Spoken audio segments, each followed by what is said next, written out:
பாக்க வச்சுட்டீங்க அதரா மவுத்தால போகுது. சும்மா இருக்கு, கண்ணு வைக்காதீங்க.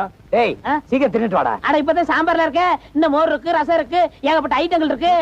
மகனே இன்னைக்கு தீந்த. ஏஜனமா வேட்டைக்கு போன சிலப்பு எங்க காணா? வந்துகிட்டே இருப்பாரு. சிட்டுக்குருவிக்கென்ன கட்டுப்பாடு, தென்றலே உனக்கேது சொந்த வீடு. ஏய் ஏய் பிளடி, நான் வேட்டைக்கு போகும்போது சாப்பிட உட்கார்ந்த, இன்னுமாடா சாப்பிட்டுட்டு இருக்க? இப்பதானே குழம்புல இருக்க, இன்னும் ரசம் இருக்கு, மோர் இருக்கு. என்கிட்ட துப்பாக்கி இருக்கு, சுட்டுருவேன். எந்திரா. ஏய் சிகப்பி, இன்னைக்கு வேட்டையில சிட்டுக்குருவி தான் கிடைச்சது. இந்த ரெண்டையும் எடுத்துட்டு போய் அப்படியே வடச்சட்டியில போட்டு வறுத்து சிட்டுக்குருவி லேகி செஞ்சு கொண்டு வா. ஏய் கழுது குட்டி தலையா, என்னடா பாக்குற? இல்ல இது சுட்ட குருவியா சுடாத குருவியா? இவன் பெரிய கேபி சுந்தராம்பா, சுட்ட பழமா சுடாத பழமான்னு பாக்குறான். தள்ளிலன்றா, இத நீ உசுரோட தின்னால் தின்னு விடுவேன். என்னமோ பெருசா புளி அடிச்சது மாதிரியா பேசுறீங்க? உன்னை சுட்டு சூப் வச்சிருவேன்.